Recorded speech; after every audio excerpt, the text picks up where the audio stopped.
eso le di 15 minutos, luego 20, hermano. Ya saben lo que va a suceder.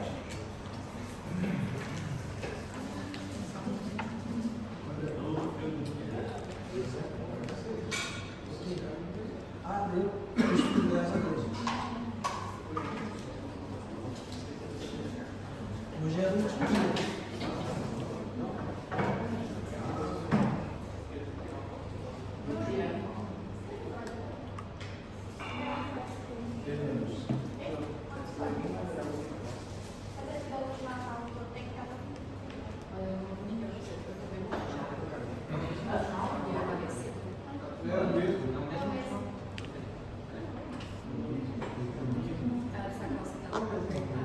Buenas tardes, gente. Vamos a continuar todavía con la unidad 1, ¿sí? Yo creo que hasta la semana que viene vamos a estar todavía con Néstor y vamos a tener actividades de esto seguro la semana que viene o la próxima, porque tiene su tiempo para sentar esta parte. Bueno, nosotros en la clase anterior ya habíamos hablado de la historia de la genética y también ya hablamos de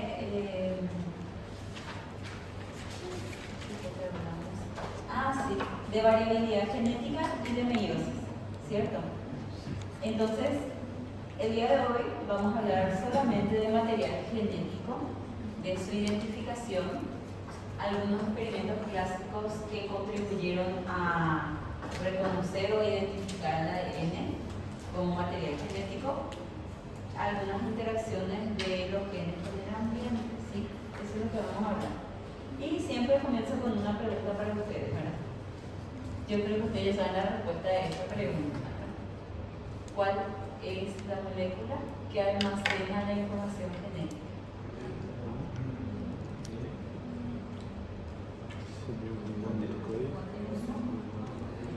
La molécula que almacena la información genética. El ADN, ¿verdad? El ADN, muy fácil. Muy fácil. Era tan fácil que le hizo dudar, ¿verdad? Así nomás solo es. Ya estudiaron mucho, por eso ya están dudando.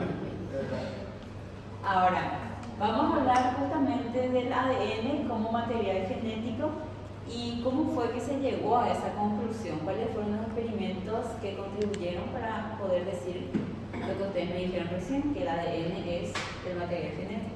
¿Sí? No le sale eso en el slide, ¿verdad? Pueden tirar foto de eso para tener, y creo que tengo que pasar toda PDF para que salgan esas imágenes.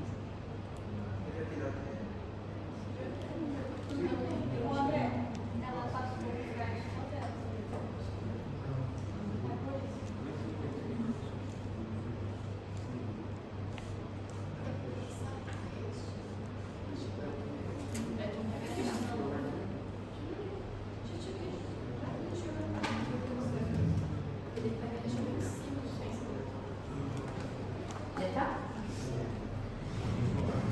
Entonces, ¿será que pueden desligar la luz? Ahí está, gracias.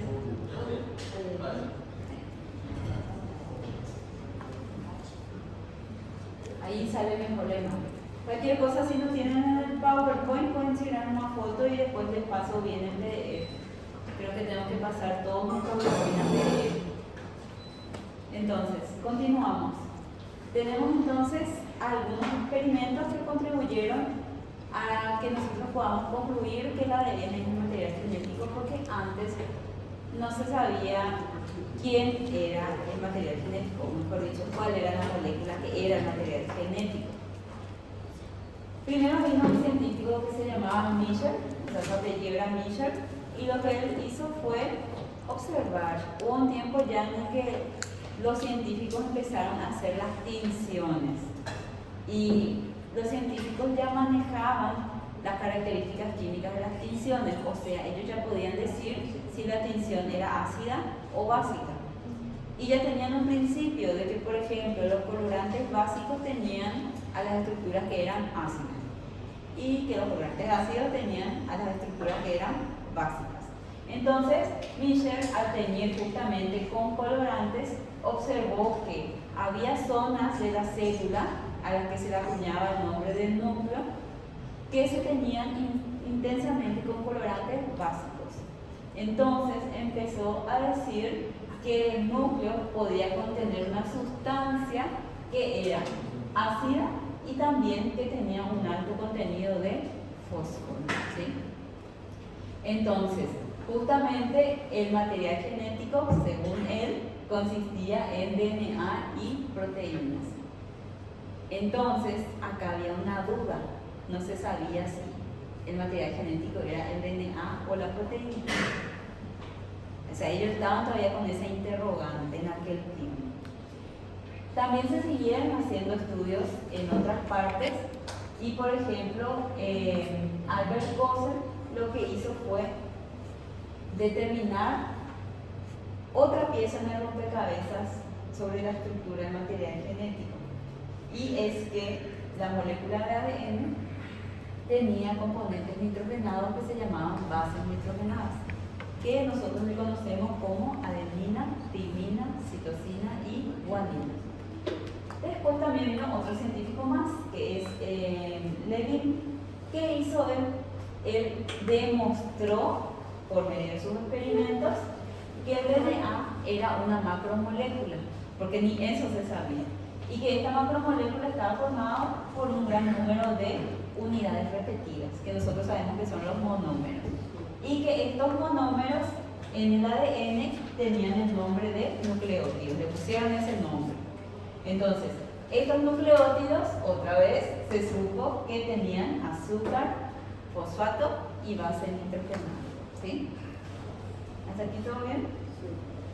Entonces, siguiente experimento también, Chargaff. Chargaff ya sabía que el ADN tenía bases nitrogenadas, pero lo que hizo Chargaff fue medir las cantidades de bases nitrogenadas que había, midió la concentración. Entonces encontró que había igual cantidad de adenina y igual cantidad de timina, y que las cantidades de guanina y de citosina también eran iguales entre sí. Entonces, de esto él pudo concluir que las bases nitrogenadas podrían ser complementarias, ¿sí? ¿Hasta aquí todo bien? Entonces son cosas que nosotros ya sabemos por lo que tanto estudiamos en bio, ¿verdad? Solamente que ahora le estamos poniendo como un fundamento de experimentos.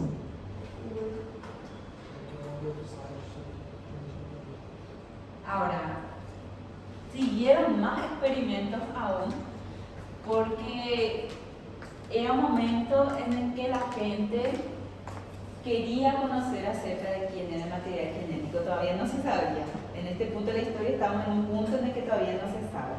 Pero tenían algunos conocimientos, como por ejemplo que había virus que podían infectar bacterias, y estos eran los bacteriófagos, ¿sí? Entonces, se sabía hasta el momento que los virus podían usar la maquinaria de una bacteria para reproducirse.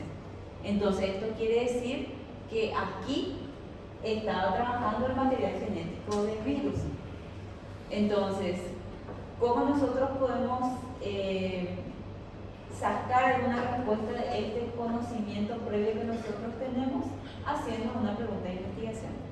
Hicieron su pregunta de investigación, que era qué parte del fago, el DNA o la proteína, actúa como material genético y es transmitida a la progenie del fago, o sea, un principio transformante, ¿sí? O de transformación.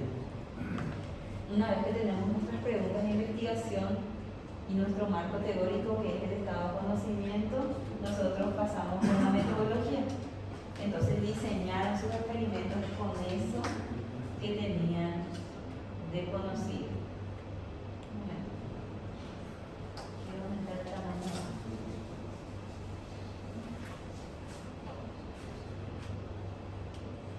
Fíjense, también en ese momento estaba de moda trabajar en el laboratorio con elementos químicos radiactivos. Ahora no podemos trabajar con eso porque ya sabemos los efectos, ¿verdad? Pero en aquel momento no había control. Entonces la gente tenía en su gaveta, en sus reactivos, tenía también elementos químicos radiactivos. Y tenían las cepas de los virus, de los fagos. Entonces, lo que hicieron fue armar su metodología con dos líneas diferentes de fagos. A una línea de fagos le marcaron con un elemento químico radiactivo que en este caso era el fósforo. Y el fósforo lo que iba a hacer era unirse a las moléculas de ADN, porque por los experimentos previos ya sabíamos que el ADN tenía fosfato, ¿sí?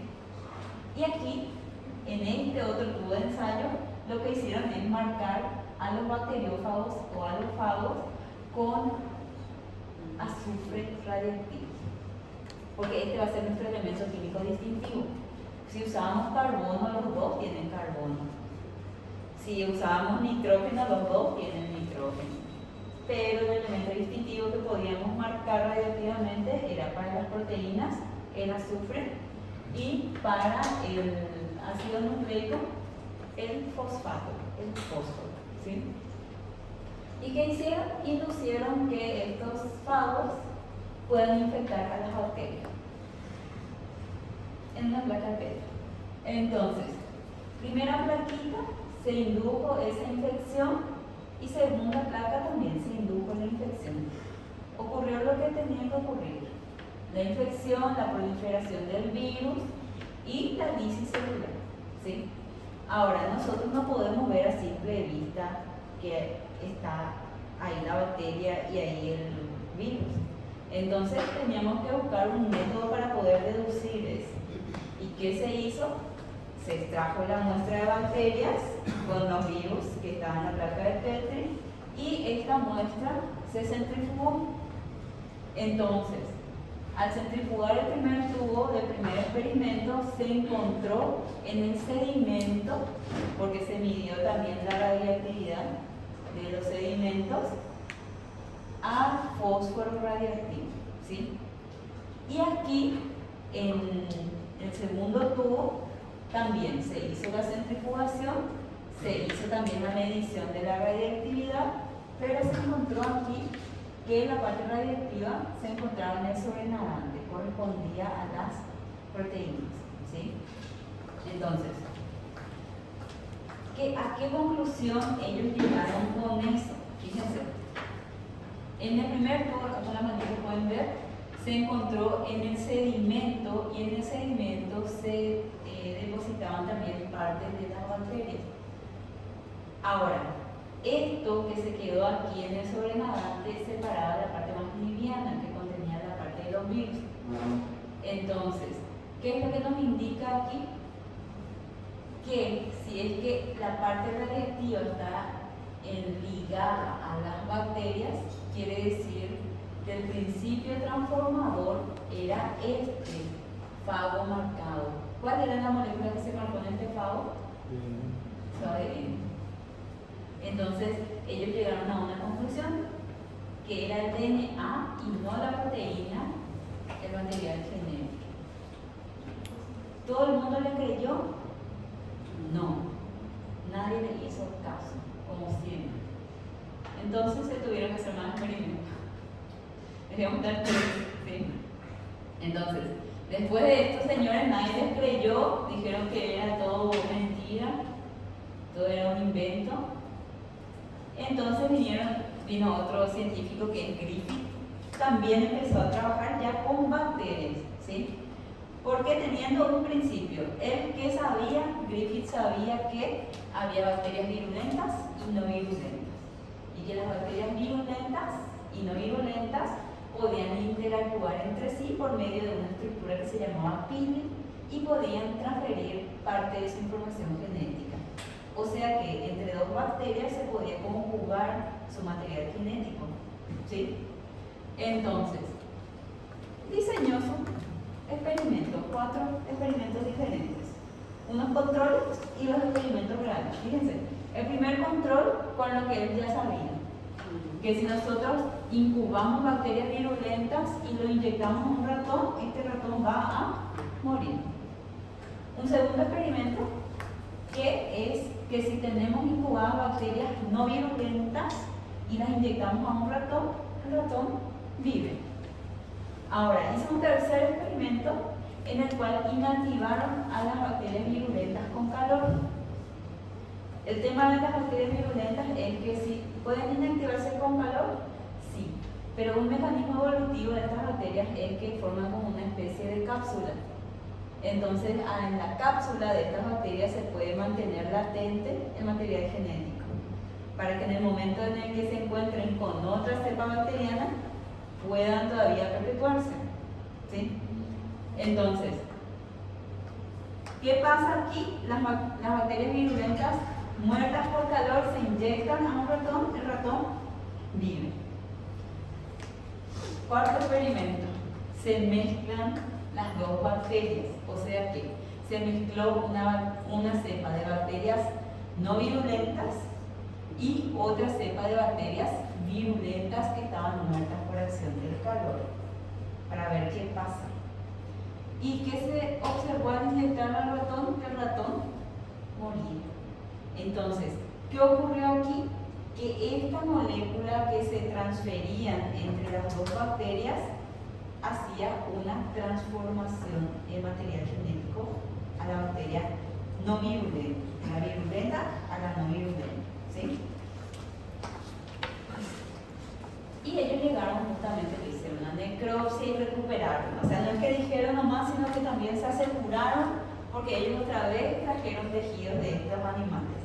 Entonces, en el caso del cuarto experimento, que es el que nos interesa, se recuperaron en los tejidos las bacterias virulentas nuevamente, ¿sí? Só que no quarto quarta experiência, a bactéria que se transformava ou era o ADN do rato? No, se transforman las bacterias. A bactéria se transformava em outra coisa. Exactamente. Entonces, teníamos dos cepas de bacterias, una no virulenta y una virulenta muerta por calor. Entonces, lo que se hacía era mezclar estas dos bacterias y incubarlas por un tiempo en una placa PET o en un tubo. Y eso era lo que se inyectaba. ¿Por qué le vamos a dar un tiempo? Justamente para que puedan hacer ese proceso de conjugación. Entonces, justamente lo que va a hacer el ratón, antes de que se le inyecte, el ratón va a recibir a este agregado de bacterias ya potencialmente nocivas y va a reaccionar de una forma patológica que va a inducir la muerte del ratón. O sea, el ratón no se muere porque mezcló su ADN con el ADN de las bacterias, ¿sí? Entonces se transforma en otra bacteria. Exactamente. Entonces, fíjense, por eso es que aquí está cierta la conclusión que está diciendo el compañero. Por eso es que aquí en este ratón muerto se recuperaron ya bacterias virulentas. ¿Sí?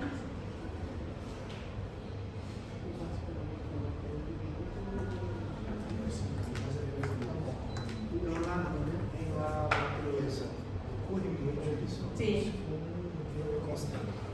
Fíjense que el principio de transformación también va a ser como un principio para la creación de las vacunas. Porque las bacterias tienen un ADN circular, su plásmido. Entonces, generalmente cuando se inyecta DNA de una bacteria a otra, suelen inducir justamente roturas en el plásmido y ahí es donde se inserta el ADN. ¿Sí? La ingeniería genética puede hacer eso justamente, editando los plásmidos. Pero no vamos a hablar de eso, eso es inmunología. ¿Sí? Entonces, siguiendo un poco nuestra línea de raciocinio, ¿a qué conclusión llegó Griffith? Que una sustancia presente en las bacterias virulentas muertas por calor transformó genéticamente a las bacterias no virulentas, ¿sí? Entonces, ¿por qué? Porque en el experimento anterior nosotros ya dijimos que había un principio transformador en los fagos.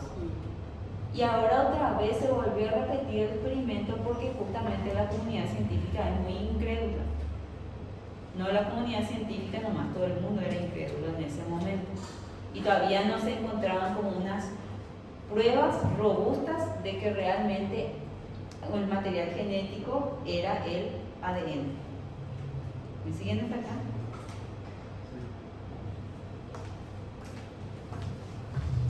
Y miren lo siguiente.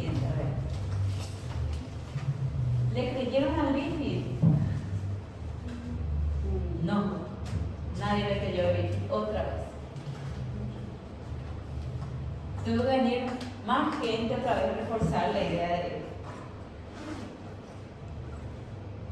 A minha questão é a parte, o que acontece, né?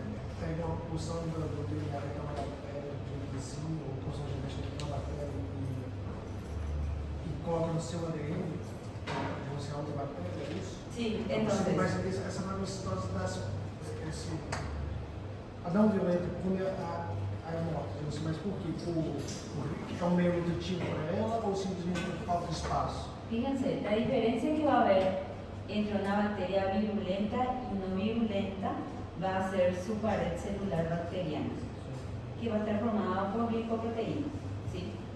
Entonces, ¿qué quiere decir eso? Que en la no virulenta no tenemos los genes para fabricar ciertas proteínas que tienen que hacer que una bacteria sea virulenta. Pero ¿qué pasa si es que se junta, o sea, se le inyecta material genético que tiene la información para fabricar unas glicoproteínas que le hacen más resistentes? Entonces ahí es cuando las bacterias se transforman. Como Salvador Luis, então. ¿Cómo? Como Salvador Luis, para ficar mais Y es un mecanismo evolutivo de las bacterias mismo, ¿no? Por eso la gente dice que cuando tenés alguna infección bacteriana y el médico te receta tus antibióticos, tenés que tomar toda la dosis. Si no tomas toda la dosis, justamente vas a crear resistencia. ¿Sí? Entonces, continuamos. Nadie les cree a los científicos porque los científicos no estudian luego, ¿verdad? Entonces están de gracia. Entonces, otra vez, vinieron otros científicos, que es Avery, McCarthy, y también se plantearon otra vez otra pregunta de investigación. Otra vez, ¿cuál es la naturaleza química de la sustancia de transformación? ¿Sí? Anteriormente hablamos de una sustancia de transformación, ¿sí? Entre las bacterias virulentas y no virulentas. Entonces ahora queremos otra vez definir cuál de los dos es, si es proteína o si es ADN. Y acá incluso le pusieron en su hipótesis que también podía ser ARN. Para descartar luego y que nadie ya les discuta, ¿verdad? Entonces, lo que hicieron es justamente tener sus tubos otra vez de bacterias que estaban muertas por calor, virulentas, no virulentas. ¿Qué hicieron en este caso? En este tubo que tenía las virulentas muertas por calor, se les extrajo los lípidos y los carbohidratos. Y solamente dejaron en el tubo proteínas, ADN y ARN. ¿Sí? ¿Para qué? Para que en el momento en el que estas virulentas se junten con estas no virulentas, sepamos quién es el que hace la transformación, si es proteína, ADN o ARN. ¿Sí? Ahora, ¿qué más? Tenemos tres hipótesis, puede ser proteína, ADN o ARN. Entonces, nuestro ensayo tiene que tener 3 tubos de ensayo para hacer el descarte. Y teníamos nuestro primer tubo. ¿Qué se hizo en el primer tubo? El primer tubo, que tenía ADN, ARN y proteínas, se le agregó una enzima que se llama proteasa. ¿Qué hacen las proteasas? Destruyen las proteínas. Entonces, este primer tubo solamente quedó con ADN y ARN. Ahora, ¿qué pasó aquí? Se mezcló la cepa virulenta, ya tratada con la proteasa, con una cepa no virulenta y se observó que había una transformación. ¿Qué quiere decir eso? Que el principio transformador podría ser ADN o ARN, pero no proteína. Segundo tubo de ensayo. Se colocó aquí otra enzima que digiere RNA, entonces se llamaba RNasa. La misma mezcla, virulenta o no virulenta, para ver qué tal. ¿Y qué ocurre aquí? Una transformación también. Entonces, nuestro principio transformador en este tubo probablemente sea ADN o proteína, pero aquí ya le descartamos a la proteína. Entonces, probablemente sea ADN, pero vamos a hacer otro experimento más para poder discutir esto. Aquí colocamos en este último tubo de ensayo DNAsas para digerir el ADN y solamente quedó ARN y proteína. Entonces aquí no hubo transformación. Entonces para asegurar otra vez para que ya nadie nos discuta, porque estábamos cansados de que nos discutan, ¿verdad? Se pudo sacar una conclusión, ¿verdad? Mirando esto sí es más fácil, ¿cómo se dice? Coincidir con las conclusiones que sacan ellos, ¿verdad? Entonces, su conclusión es, dado que solo la DNAsa destruye la sustancia de transformación, entonces la sustancia de transformación es el ADN. 3 experimentos a lo largo del tiempo y diferentes personas para poder sostener algo, ¿verdad? Entonces, puntos claves a tener en cuenta de estos experimentos que estábamos mostrando, justamente el experimento en el que Griffith inyectó a los ratones con las bacterias. Entonces, él lo que pudo hacer es solamente decir que existe un principio de transformación, ¿sí? Solamente dijo eso. Entonces, el proceso de transformación indica que una sustancia, que es el principio de transformación, es capaz de alterar genéticamente a las bacterias. Solo eso. Este fue Griffith. Después de Griffith vinieron estos tres, Avery, MacLeod y McCarthy.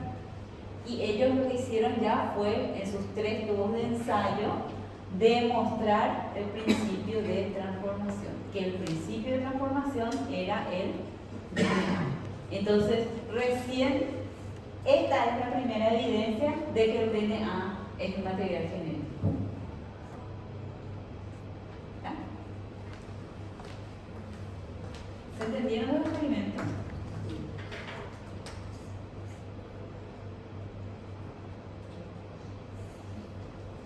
Ya salió la respuesta. Entonces, vamos a analizarlo igual. Hace rato la otra turma pensó muchísimo en esto, pero ya tenemos la respuesta aquí. Dice otra vez, si los últimos que hicieron el experimento, que eran Avery, McCarthy y MacLeod, hubieran descubierto que las muestras de bacterias muertas por acción del calor, tratadas con RNasa y DNasa, transformaban a las bacterias, pero que las muestras tratadas con proteasa no lo hacían, ¿a qué conclusión hubieran llegado? Situación hipotética. En la primera opción dice, la proteasa lleva a cabo la transformación. Y no puede ser, porque la proteasa era solamente el reactivo que estamos utilizando. Y lo mismo aquí, la RNasa y la DNasa son necesarias para la transformación. Eso está errado. ¿Por qué? Porque estos son los reactivos nomás que se utilizaron para romper DNA y RNA. Ahora tenemos entre estos dos, ¿cierto? Entonces, ¿cómo nosotros hacíamos el descarte para ver en cuál enzima no se transformaba nada? Y en este caso les dice que en proteasa no lo hacían. Entonces aquí las proteínas son el material genético. Esto es una situación hipotética, ¿sí? O sea, no es lo real, no es lo verdadero, ni lo correcto. Es una situación hipotética. Entonces ahí les voy a marcar, pero tengan en cuenta ahí como un caso hipotético.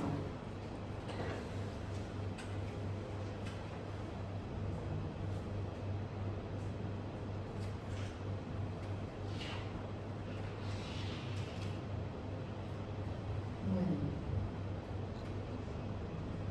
¿Hasta aquí todo bien?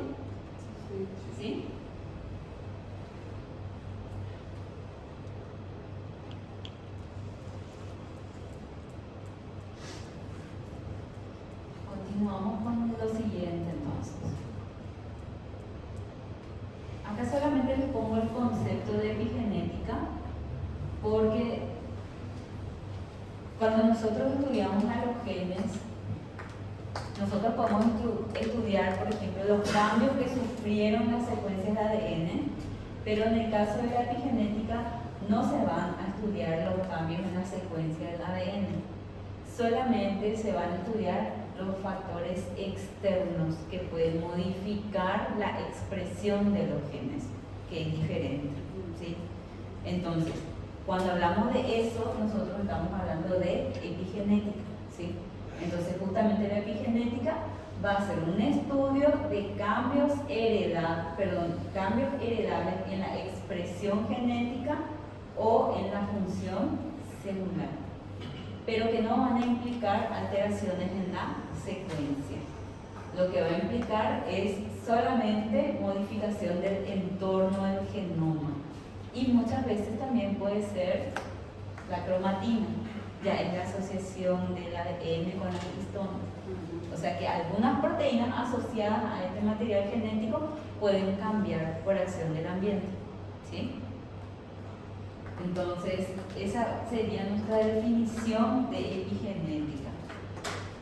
Nosotros después vamos a hablar en genética y cáncer justamente de algunas proteínas que están mutadas y hacen que, por ejemplo, hagan que cambie toda la estructura, ¿sí?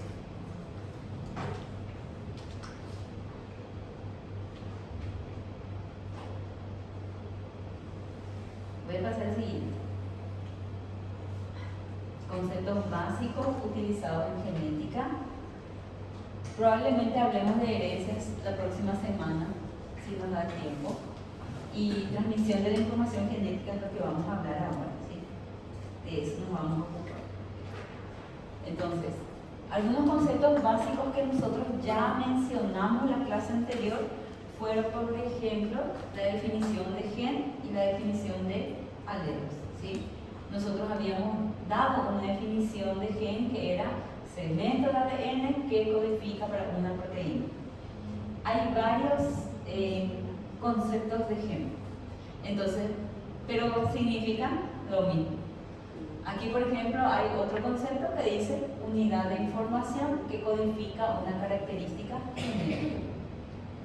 Y nosotros habíamos dicho que los genes tenían variantes, ¿sí? Entonces, cuando hablamos justamente de las formas alternativas o variantes de un gen, nosotros hablamos de alelos, como podemos ver aquí.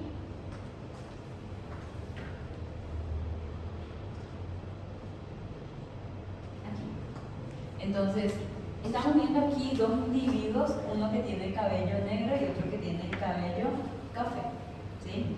Y nosotros le estamos localizando al gen que codifica el color del cabello. Entonces, también estamos identificando las variantes del gen. En este caso, las dos variantes son iguales, ¿sí? Lo mismo aquí. El gen que codifica el cabello y las variantes. En este caso, la variante A minúscula codifica el color de cabello café. Y en este caso, la variante representada con la letra mayúscula representa el color de cabello negro. Si ellos tienen hijos, ¿cómo pueden salir los hijos? Este, por ejemplo, va a tener un alelo para el cabello negro y un alelo para el cabello café. Pero se va a expresar cabello negro porque hay una dominancia completa, ¿sí? Mas eu vou ver se eu vou completo, perguntas. Aqui que a metade do cabelo é marrom, metade do cabelo. No, va a ser así. Algunas características, o sea, en el ser humano en sí, vamos a tener características de herencia dominante, características de herencia recesiva y otras que les vamos a llamar codominancia. Y ahí es cuando se van a expresar las dos características a la vez. Y también vamos a tener dominancia intermedia, ¿sí? Por ejemplo, cuando hablamos de tipo sanguíneo podemos hablar de codominancia. La gente que tiene, por ejemplo, el grupo sanguíneo A y B, entonces se expresan los dos alelos, ¿sí? Nosotros vamos a hacer ejercicios de eso la próxima semana.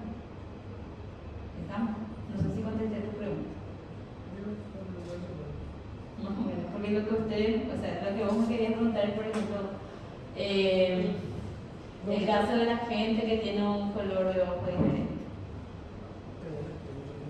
¿verdad? Entonces, esto ya me preguntaban en la mañana también.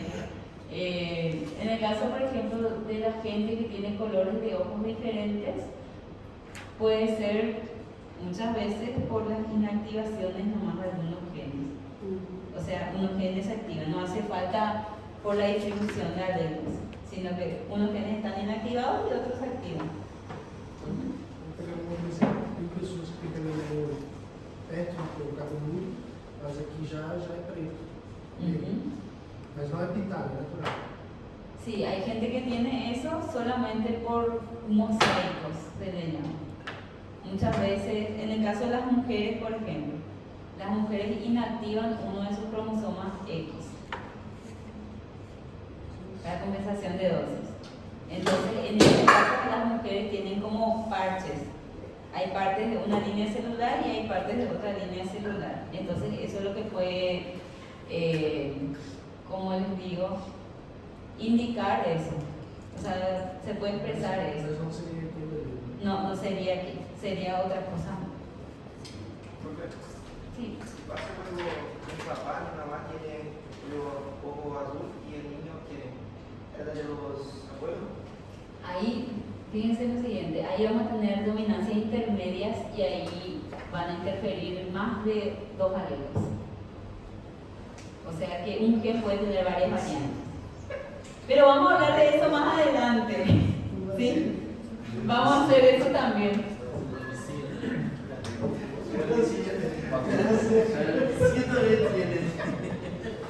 Mas também. Vamos a hacer todo, pero vamos a hacer todo a su tiempo. ¿Sí? Bueno. Dominante excessivo, você citou 4. Você falou 4. Dominante, excessivo. Tem 2 massas. Próxima clase, ¿no? Uno es para hombres. No, es que. A ver, dije muchas cosas, entonces ya no sé qué dije. Ah, esperen. Lo que nosotros dijimos de conceptos hasta ahora es genes y alelos. Y solamente dijimos alelo dominante y alelo recesivo. Solo eso. Por ahora. Por ahora. Y la clase anterior de lo que hablamos era del locus y del loci. Entonces, por ejemplo, acá tenemos los 2 juegos de cromosomas de un individuo, ¿sí? Su célula diploide. Entonces, aquí tenemos un cromosoma que es de herencia paterna y aquí uno de herencia materna. Nosotros podemos localizar al gen que codifica, por ejemplo, color de ojos, justo acá, color de ojos. Entonces, cuando localizamos así a más de un alelo, nosotros le llamábamos loci, ¿se acuerdan? Y cuando, por ejemplo, solamente decimos que el alelo para el color de ojos marrones está en el cromosoma de herencia paterna, estamos hablando de un locus, un solo lugar, ¿sí? Cuando hablamos ya más de uno, loci. Ahora, ¿cómo esto se representa para que nosotros podamos interpretar los problemas?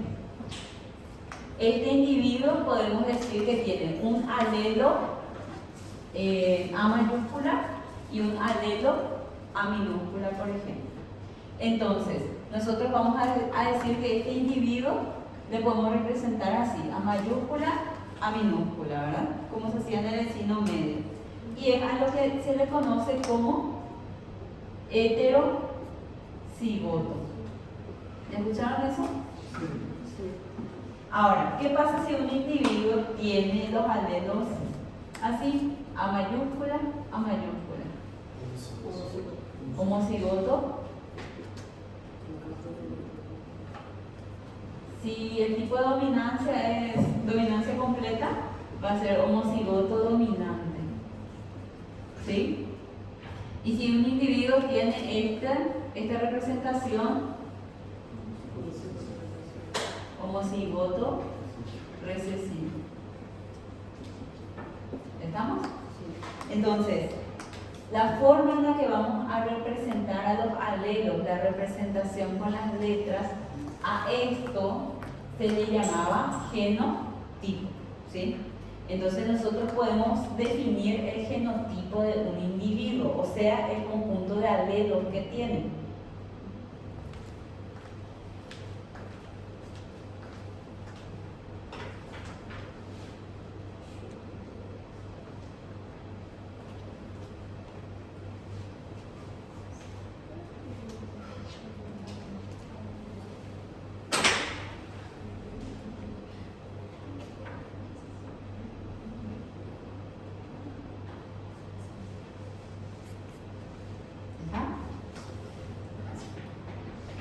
Entonces, nosotros podemos tener estos tres tipos de genotipos, por ejemplo. ¿Podemos tener más genotipos? Sí. Estos son los básicos. Podemos tener, por ejemplo, homocigota dominante, homocigota recesivo, que les mostré, y heterocigota, ¿sí?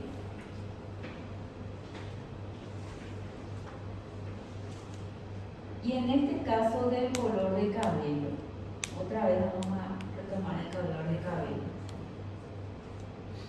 Vamos a tener lo siguiente.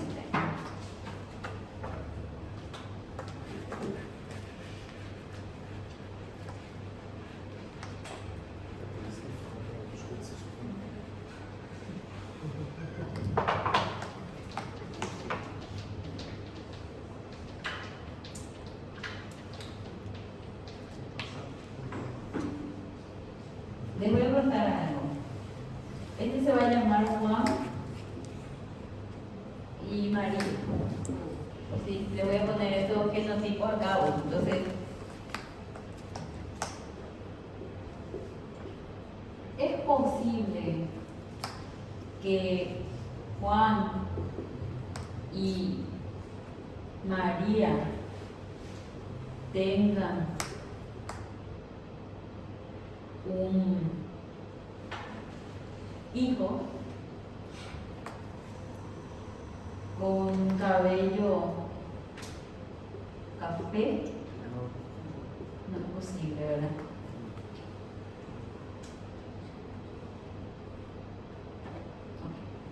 Okay. Otro planteamiento. Fíjense por qué, porque acá nosotros tenemos el genotipo de Juan y aquí tenemos el genotipo de María, ¿verdad? Entonces, voy a explicar más. ¿Cómo salen los hijos, todos los hijos? Van a salir con el color de cabello negro. ¿Sí? Ahora les voy a plantear desde otra perspectiva.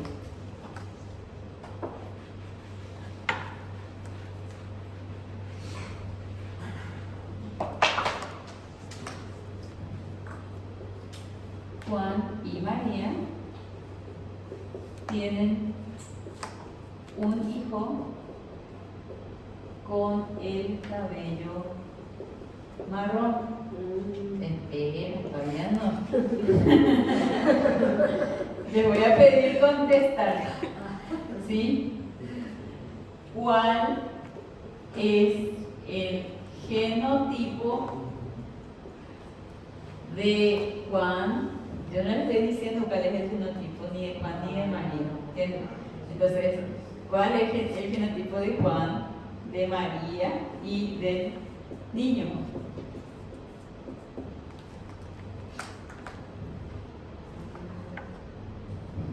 Olvídense de esto que les puse acá arriba. Este es otro Juan. Esta es otra María. Hay que ser por lo menos Juan, hay que ser por lo menos heterocigoto. Exactamente. Entonces, ya con estos datos nosotros estamos asegurando de que ellos sí realmente son familia. Sí. Entonces, ¿qué podemos decir? Que Juan y María son heterocigotos. ¿Sí?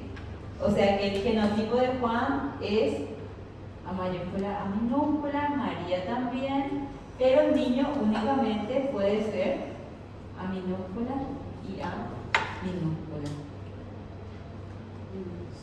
¿Sí?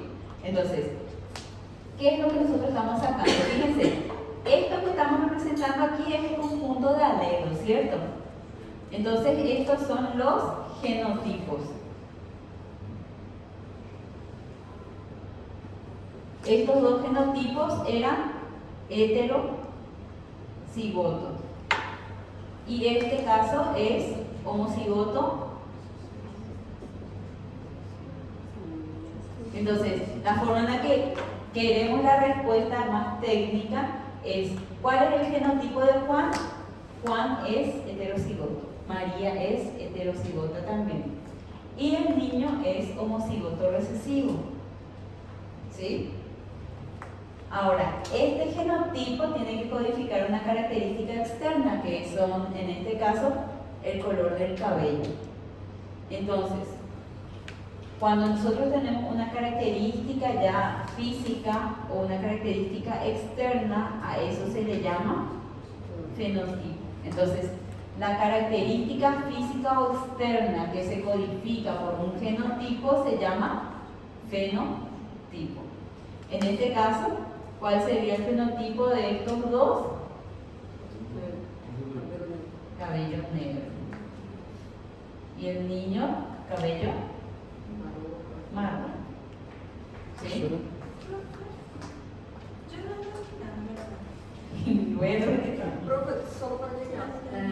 Yo comprendí obviamente que los padres hay que ser heterocigotos, pero Juan hay que necesariamente ser heterocigoto, pero María puede ser homocigota recesiva o al revés también.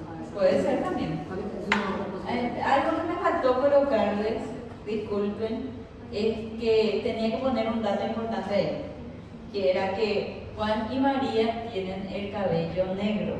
Me faltó colocar ese dato. ¿Entiendes? Ese fue el dato que me faltó decir, disculpen. Entonces, Juan y María primero, ellos tienen el cabello negro, ¿sí? Sí.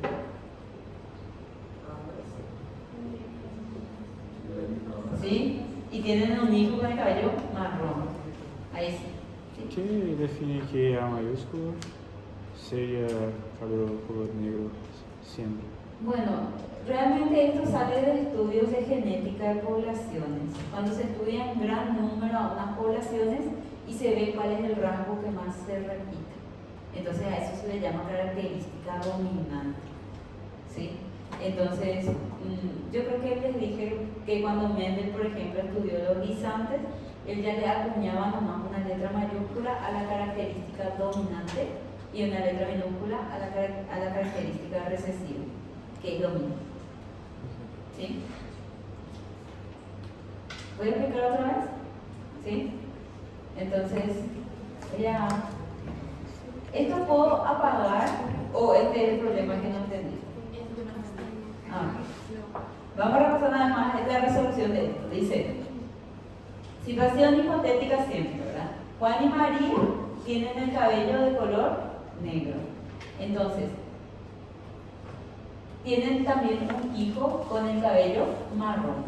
Unos datos que nosotros ya sabemos hasta ahora es lo siguiente. Siempre pongan así, cuando estén perdidos en genética, por experiencia les digo, hagan esto. Pongan sus datos y primero lo que van a anotar es el genotipo y el fenotipo que se codifican.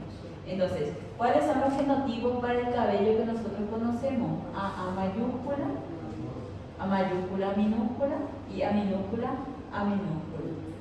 Y como es una característica dominante, como dato yo sé que aquí se codifica el cabello de color negro. Y aquí también.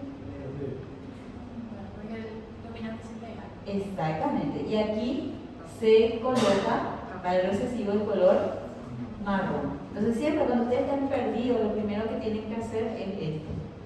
Y después vuelven a leer la pregunta otra vez. Porque acá sí ya les dice que Juan y María tienen el cabello negro. ¿Cuáles pueden ser los genotipos entonces de Juan y María? Este y este. Entonces, Dice que tienen un hijo con el cabello marrón. ¿Qué quiere decir eso? Que el hijo de estas personas tuvo que recibir un alelo recesivo de mamá y otro alelo recesivo de papá. Entonces, la pregunta es, ¿cuál es el genotipo de Juan y María? Nosotros lo hicimos de una forma más rápida, pero cuando ustedes están iniciando, se recomienda simplemente hacerlo con pruebas y errores. Entonces hacen los cuadros de túnel que corresponden, ¿entienden? Entonces pueden hacer primero estos dos y van a ver que no va a salir ninguno con el hijo marrón, con el cabello marrón. Y entonces luego prueban estos, ¿sí? Entonces hacen por prueba. Incluso pueden probar estos dos también. Entonces al probar, vamos a hacer prueba 1 y prueba 2. Voy a hacer acá la prueba 1. Algunas veces el alumno no quiere nomás perder su tiempo haciendo esto, pero una vez nomás van a perder el tiempo, porque después ya van a entender, ya van a hacer de cabeza todo, ¿sí? Entonces aquí prueba 1, tenemos aquí un genotipo de padre o de madre y aquí otro. Y probamos cómo van a salir los hijos aquí. ¿Cómo saldría aquí? A mayúscula, a mayúscula. A mayúscula, a mayúscula. ¿Y aquí? ¿Y aquí? Entonces, aquí va a haber cabello marrón. No. Entonces no puede ser ni el hijo ni los padres. Otra prueba más. Entonces vamos a probar dos heterocigotos. A mayúscula, a minúscula. A mayúscula, a minúscula. ¿Y cómo pueden salir los hijos? Aquí, ¿cómo salen? A mayúscula, a mayúscula. ¿Y aquí? Sí, ¿y aquí? ¿Y aquí? Entonces, este es el hijo y acá los padres son heterocigotos. ¿Me entiendes? Nosotros nomás no, o sea, yo me apuré demasiado, gente. Cuando yo me apuro así, díganme, porque yo una vez digo, no, ellos ya saben todo. Mas isso aí tem que ser assim no time dominante, né? Ela teve 15. En este caso, dominancia completa. Siempre yo en los problemas les voy a poner esto, por ejemplo, cuál es el patrón de herencia, algún dato va a tener. Y el tema con genética es lo siguiente, que cada problema es diferente. Hace rato planteé de una forma, ahora planteé de otra forma, y algunas veces queremos estudiar con patrones. Y el tema es entender para poder interpretar y después solucionar. ¿Sí? O sea que en el caso de este cabello color negro, primero, acá quiere decir que los dos padres eran Heterocigota. Sí, entonces fíjate, esta era la prueba 2 que nosotros hicimos, ¿verdad? Sí. Entonces esto sí encaja con la situación que nos planteamos. Entonces, ¿cuál era la pregunta? ¿Cuál es el genotipo de Juan y María? Los padres. ¿Y cuáles son los genotipos de los padres? Aquí. Y entonces, por eso pusimos aquí Juan a mayúscula, a minúscula. María a mayúscula, a minúscula. Sus genotipos son heterocigotos. Y el fenotipo, cabello negro. Y aquí, coincide. El niño va a ser homocigoto recesivo porque nos estaban diciendo que tenía cabello marrón. Y ahora, por ejemplo, vamos a suponer que este de arriba ahí es hijo de alguien, ¿verdad? El primero allá arriba en el dibujito. Cabello color negro, AA, ¿verdad? O sea que él es hijo de heterocigotos. Puede ser hijo de heterocigotos, sí. Sí.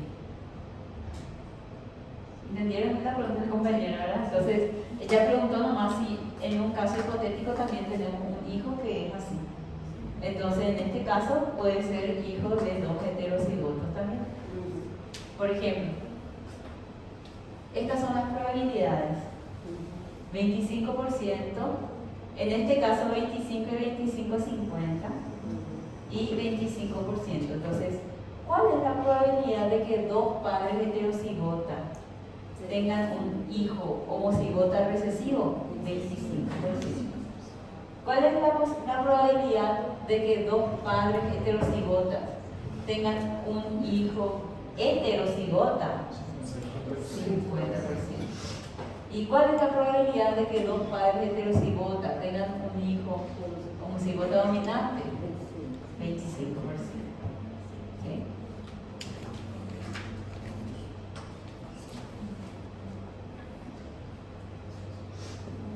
Voy a continuar, ¿sí?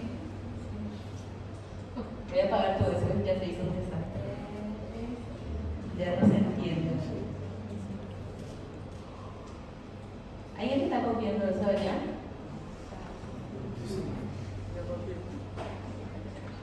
Ahí quedó un blanco si quieren. Bueno.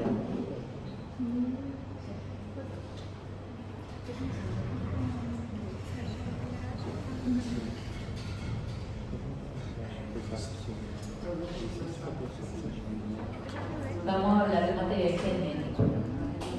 Otra vez. Un año después, vamos a tocar el tema.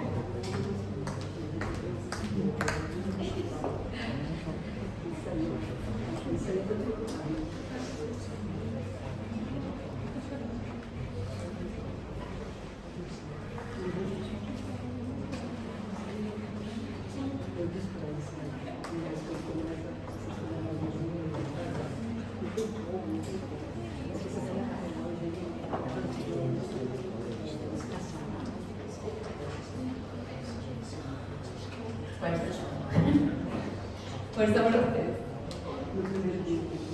Bueno, la transmisión de la información genética, vamos a estudiar desde que tenemos ADN hasta la formación de proteínas. ¿Sí? Algo que tenemos que recordar, que nosotros en las células eucariotas teníamos al ADN siempre en el núcleo, ¿verdad? Y que tiene que haber un flujo de información que nos ayude a primero sacar la información fuera del núcleo y luego que esa información sea leída por los ribosomas para la traducción a proteínas, ¿sí? Y también tenemos el caso de ADN mitocondrial, ¿sí?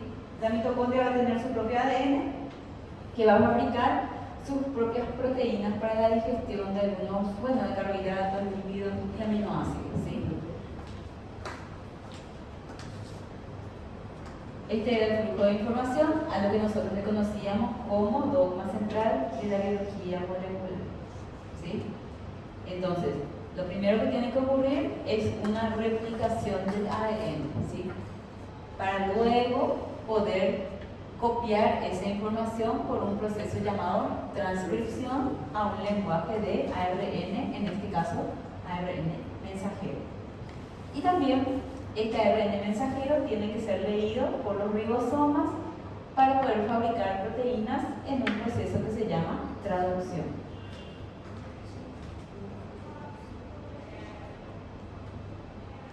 El primer paso que dijimos entonces era replicación del ADN.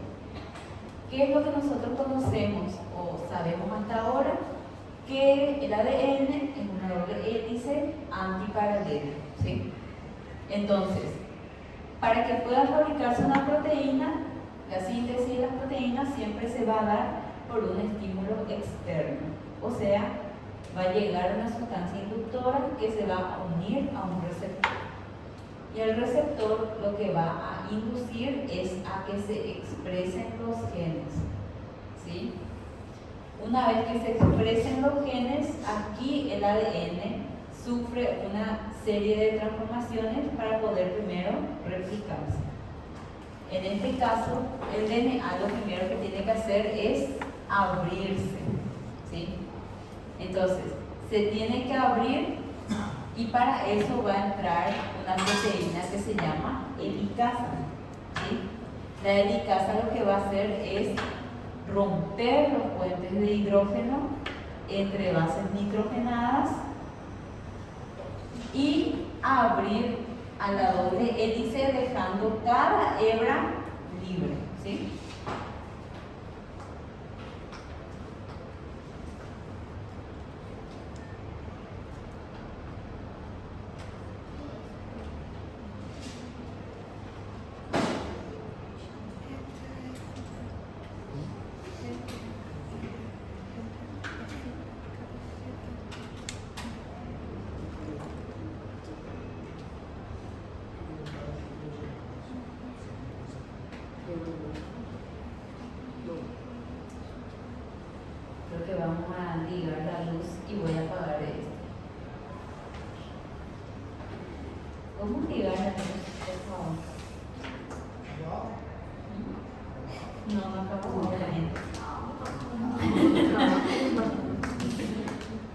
No sé si voy a terminar de explicar todo hoy, si no, seguimos la próxima, pero por lo menos vamos a dar la replicación.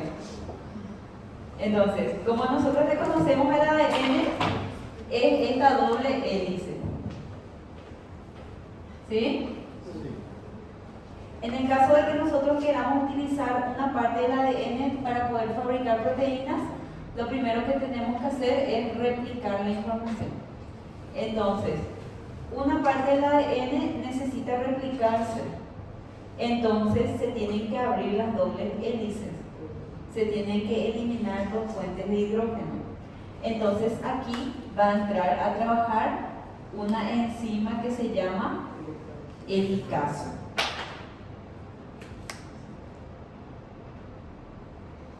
Aquí voy a poner las leyendas. Helicasa. ¿Qué hace la helicasa? Rompe puentes de hidrógeno.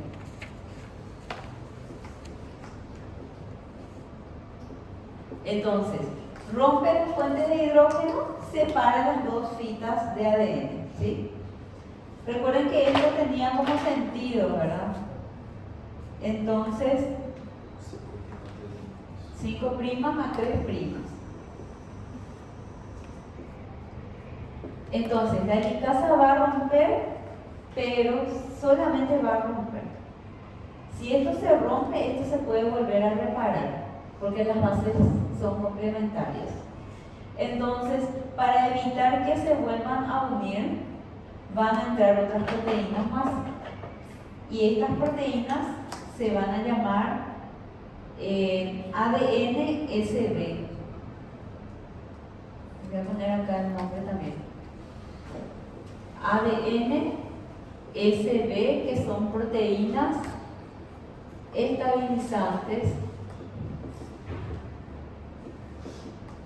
que evitan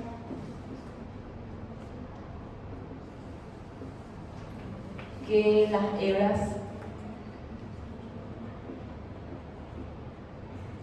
simples se unan.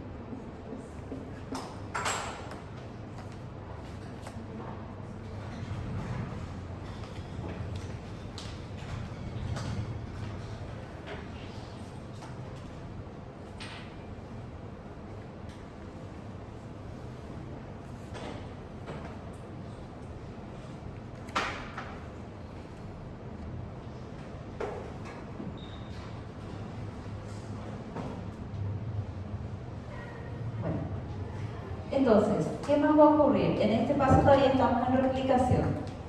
Se separan las dos hebras del ADN y para evitar que se vuelvan a unir entran unas proteínas que se llaman ADN-SB. Ahora, ¿qué hay que hacer? Hay que agregar nucleótidos para poder fabricar fitas nuevas de ADN. ¿Sí? Entonces, aquí va a entrar otra proteína que se llama ARN primasa. ¿Sí? Le voy a poner un símbolo de estrella para acordarnos. ARN primasa. Muchas veces se le conoce solamente como primasa. ¿Qué hace este ARN primasa? Llega aquí y agrega pocos nucleótidos, pero nucleótidos de ARN. Los nucleótidos de ARN son más reactivos que los nucleótidos de ADN. Entonces es más fácil primero colocar unos pocos nucleótidos de ARN, ¿sí? Entonces, llegan aquí y colocan unos cuantos nucleótidos de ARN para que ahora sí puedan entrar los nucleótidos de ADN. ¿Sí? Repito una vez más. Fíjense, hay una diferencia entre los nucleótidos de ADN y ARN, que los nucleótidos de ARN son más reactivos. Entonces es mucho más fácil que puedan entrar aquí para después poder llamar al nucleótido de ADN.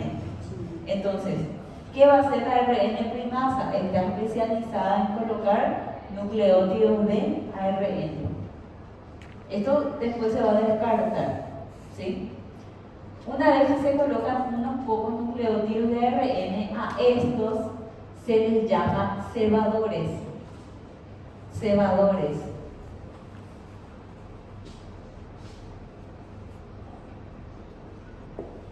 ¿Sí? Cuando se colocan los pocos nucleótidos o cebadores, ahora va a entrar otra proteína que se llama ADN polimerasa.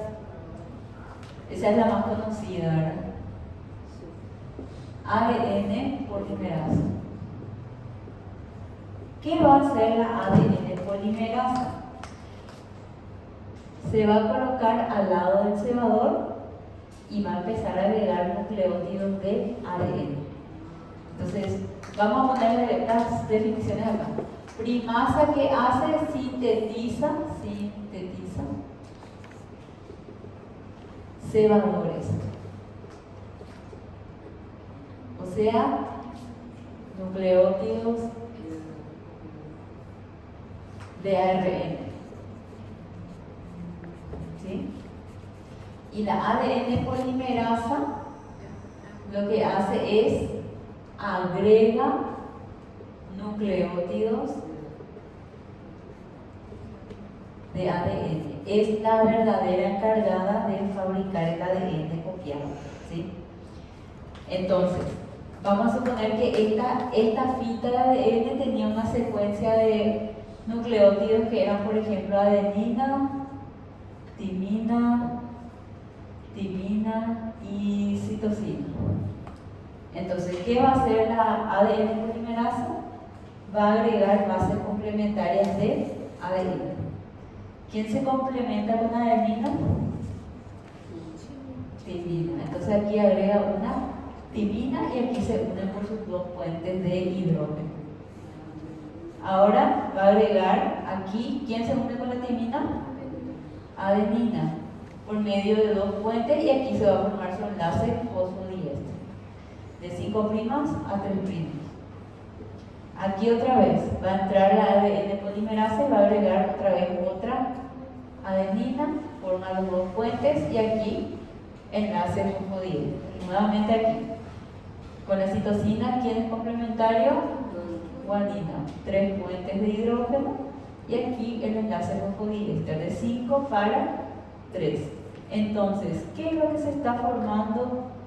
Aquí se está formando una nueva fita, o sea, esto es la replicación del DNA.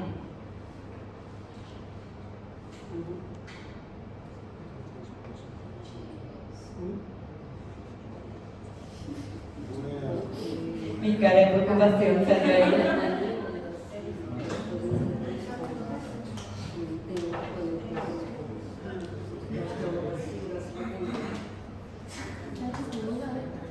Bueno, esta fita, sobre la que se colocó la hebra nueva, se llama cadena líder o también hebra adelantada. ¿Sí? Ahora, siguiente. Cadena, sí, hay más. Seguimos replicación. Esto es lo que ocurre sobre una cadena que se llama cadena líder o hebra adelantada, ¿sí?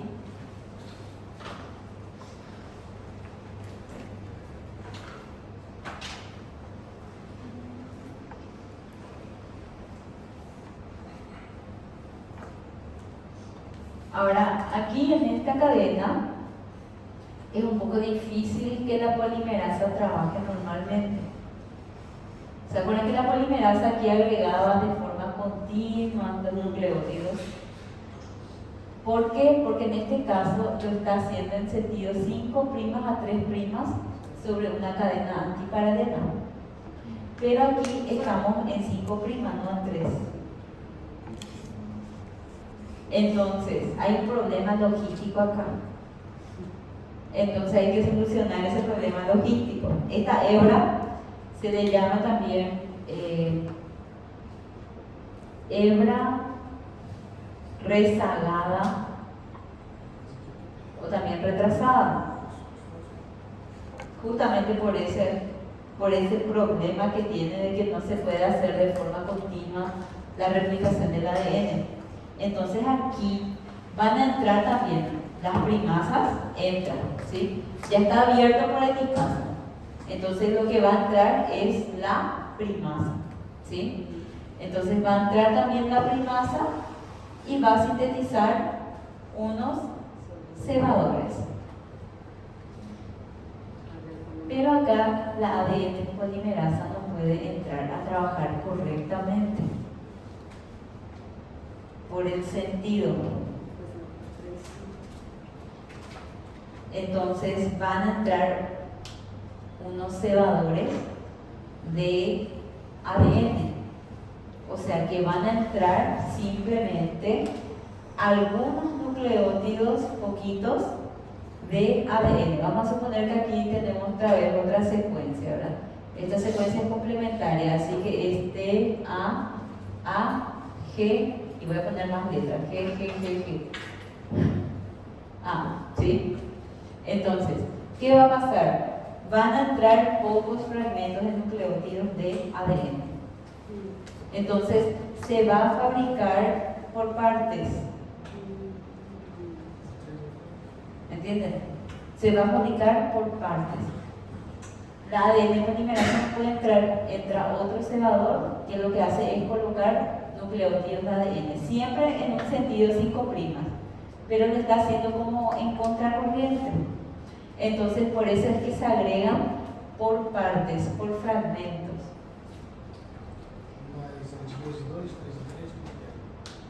Por fragmentos cortos. Yo estoy poniendo acá de 2 o 3, pero pueden ser, por ejemplo, 5 o 7 o 10 incluso. Porque recuerden que el genoma es más grande de lo que yo estoy mostrando acá, ¿sí? Entonces, fíjense, aquí se forman estos pequeños fragmentos y hubo un científico japonés que descubrió eso y le llamó fragmentos de Okazaki, porque ese era su apellido. Entonces, fragmentos de Okazaki. ¿Sí? Ahora, este problema hay que solucionar, no podemos dejar así. Entonces hay otra enzima, otra proteína que se llama ligasa. ¿Cuál va a ser el trabajo de la ligasa? Unir a los fragmentos de Okazaki. O sea que la ligasa también va a entrar aquí a trabajar en los espacios vacíos y va a hacer el trabajo de colocar aquí nucleótidos de ADN que faltaban. Va a rellenar los espacios.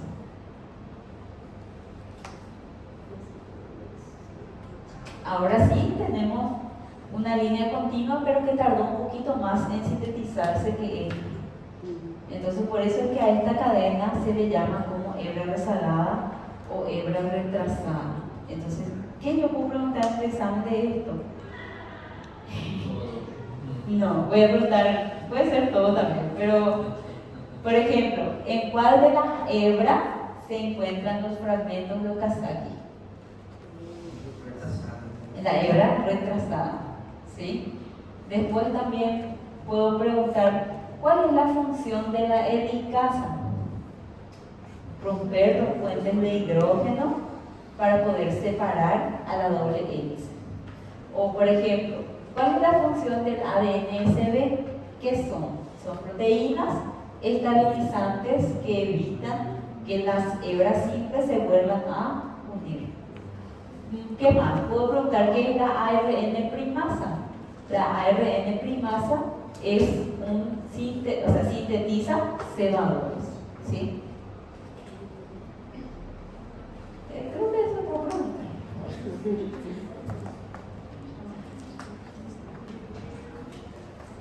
Professora,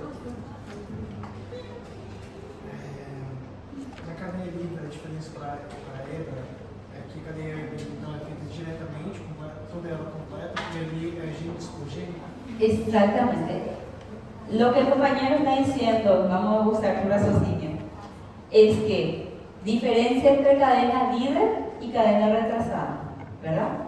En la cadena líder, la síntesis de ADN ocurre de manera continua.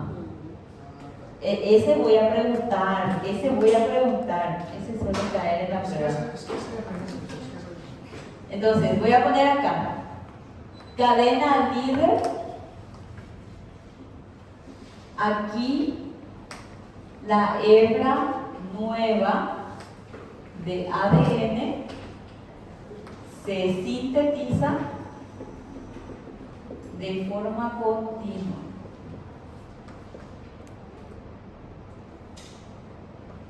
Y aquí en la hebra rezagada, la hebra nueva de ADN se sintetiza de forma discontinua. Y esa forma es justamente porque se forman los fragmentos de Okazaki. ¿Dónde podemos encontrar fragmentos de Okazaki? En la hebra rezagada. ¿Dónde ocurre la síntesis continua de la hebra de ADN nueva? La cadena líder o cadena adelantada.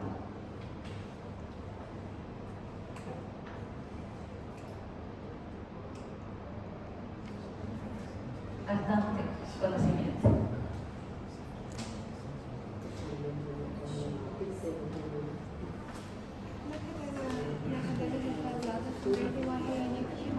Sí, los dos tienen ARN primado.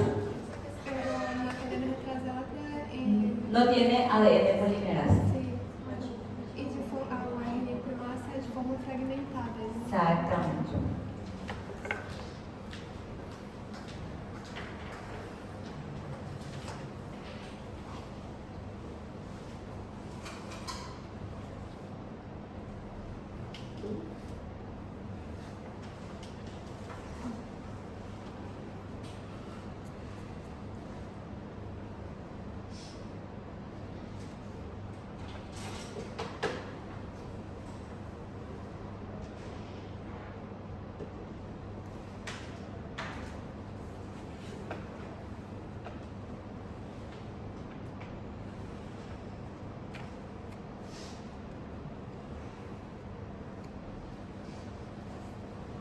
Parece que no vamos a terminar todo el contenido.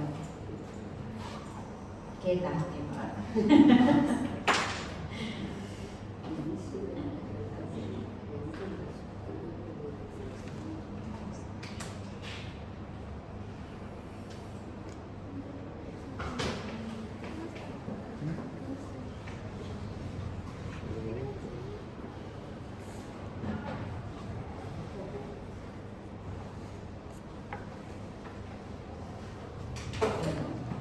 Un último dato aquí, con eso les dejo. Fíjense que entonces cuando salen las dos moléculas nuevas de ADN, entonces sale una molécula que tiene una fita nueva y una fita vieja, ¿cierto? Una hebra nueva y una hebra nueva. Y aquí también el mismo caso, ¿verdad? Una hebra vieja y una hebra nueva. Entonces nosotros podemos decir que la replicación es semiconservativa. Eso es lo que hay que recordar. La replicación del DNA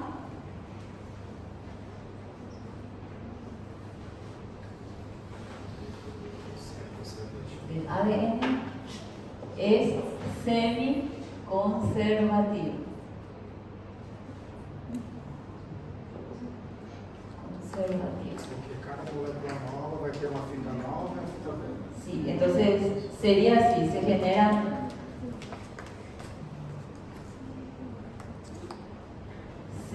generan dos moléculas que contienen una hebra vieja, que era el mueble, y una hebra nueva.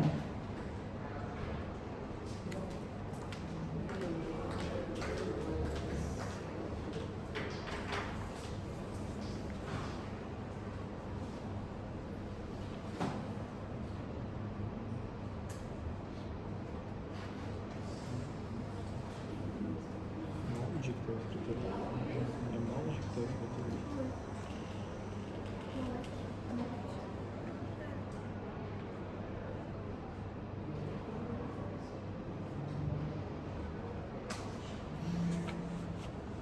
¿Ya está?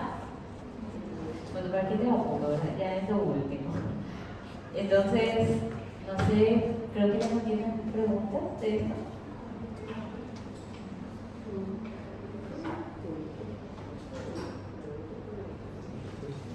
Voy a dejar hasta acá entonces por hoy, y la próxima vamos a terminar transcripción, traducción y tipos de herencia. Eso es lo que vamos a hacer la próxima semana, ¿está bien? Nos vemos, que tengan buen fin de semana.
Então fabrica sempre dois?